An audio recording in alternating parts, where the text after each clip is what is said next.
বিসমিল্লাহির রহমানির রহিম। আমাদের অনলাইন শিক্ষা কার্যক্রমে মাধ্যমিক শ্রেণীর রসায়ন বিজ্ঞানের একটি গুরুত্বপূর্ণ অধ্যায় রাসায়নিক গণনা। এই অধ্যায়ে আমরা মূলত বিভিন্ন রাসায়নিক মৌলগুলো পরস্পরের সঙ্গে কি প্রক্রিয়ায় যুক্ত হয় এবং এই যুক্ত হওয়ার প্রক্রিয়া থেকে মৌলগুলোর শতকরা সংযুতি নির্ণয়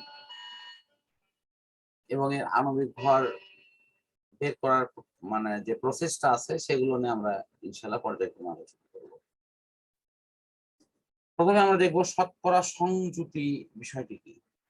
আমরা সবাই জানি যে কোনো মৌল যখন কোনো যৌগের একটি অংশ হয় তখন ওই মৌলটি যৌগের সাথে শতকরা কি পরিমাণে যুক্ত থাকে, এটি কিন্তু আমাদের একটি জানার বা বোঝার একটি কৌশল। তাহলে এখানে মূল প্রক্রিয়াটি কি হবে?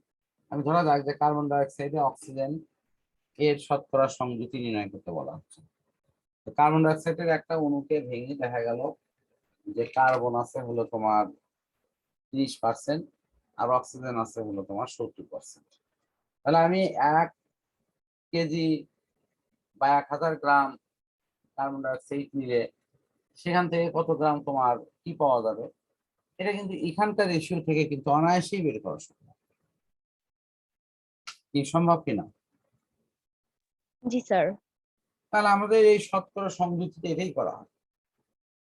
অর্থাৎ আমরা প্রথমে লিখছি যে এত এর ভর এত, একে কত, 100ই কত, আর ওই আণবিক ভরে কত।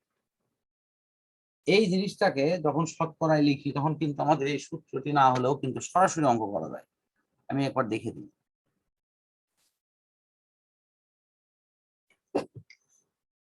যেমন তোমাকে বলা হচ্ছে যে কার্বন ডাই অক্সাইডের শতকরা সংযুতি নির্ণয় করো।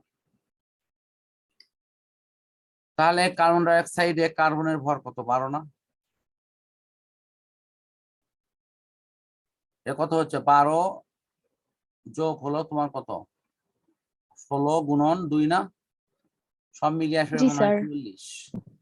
জি স্যার। তাহলে 44 যদি টোটাল ভর হয়, কার্বনের ভর ছিল যেখানে 12, তাহলে এই 44 গ্রাম কার্বন ডাই অক্সাইডের মধ্যে 44 গ্রাম কার্বন ডাই অক্সাইডের মধ্যে অক্সিজেন আছে তোমার 16 ভাগ। অক্সিজেন আসে 16 ভাগ। তাহলে এই যে 44 গ্রামের মধ্যে সরি আমি ভুল বললাম, এটা হলো 32 হবে। অক্সিজেন কত? 32 না? 16 দোকানে এই যে এখানে জি এখানে স্যার, দেখো। অক্সিজেন হচ্ছে 32 আর হ্যাঁ, কার্বন হচ্ছে তাহলে 12। একে কত হবে বলো? 32 ভাগ কত? 32/44।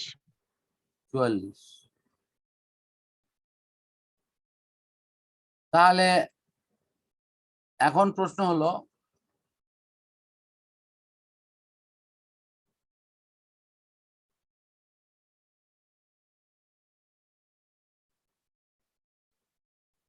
একে কত, 100ই কত?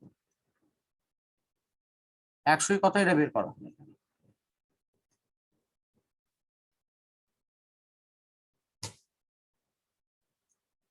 তাহলে এখন উপরে কত হবে? 32, নিচে হলো 44, গুণন কি 100% না? তাহলে এই যে দেখো, এটা হলো ওই উপকরণ, এটা হলো টোটাল পরিমাণ, আর এটা হলো 100। তুমি ভালো করে দেখো, এই জায়গা তো ঠিক সেম জিনিসই খুঁজে পাবো। ওপরে দেখো লেখা আছে পারমাণবিক ভর গুণ পরমাণুর সংখ্যা। জি স্যার।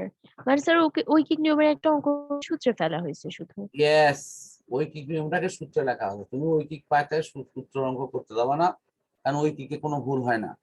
আর সূত্রে কিন্তু হঠাৎ করে যদি একটা ডিজিট কম বেশি হয়, পুরো সিস্টেমটা কিন্তু এলোমেলো।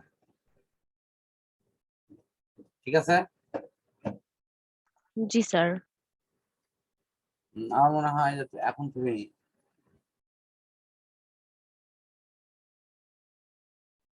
এগুলো অঙ্ক তোমার দেখতে হবে। তো এই অঙ্কগুলো দেখার ক্ষেত্রে আমি এখন কোনটা দেখবে, কোনটা করবে, কোনটা করবে না, আমি সেটা চাইতে আমি তোমাকে একটা হোম টাস্ক দিচ্ছি বাসা। সেটা হলো এই কার্বন ডাই অক্সাইডকে কেন্দ্র করে তুমি বেশ কটা প্রশ্নের উত্তর বের করবে। যেমন কার্বন ডাই অক্সাইডের একটি অণুর ভর কত? কার্বন ডাই অক্সাইডের 5 লিটারের আয়তন মানে কয়টি পরমাণু আছে। এভাবে তুমি মোটামুটি একটা তৈরি করবা, করে শুধু এর অ্যান্সারটা লিখে নিস। ঠিক আছে? জি স্যার। তাহলে আমি মনে হয় এই অংশটা এখানে ক্লোজ করছি। তাহলে আজকের এই যে অংশটা আমি বললাম শতকরা সংযুতি, তাহলে এখানে দেখো এই সিলেক্টটাও কিন্তু করে দেওয়া আছে।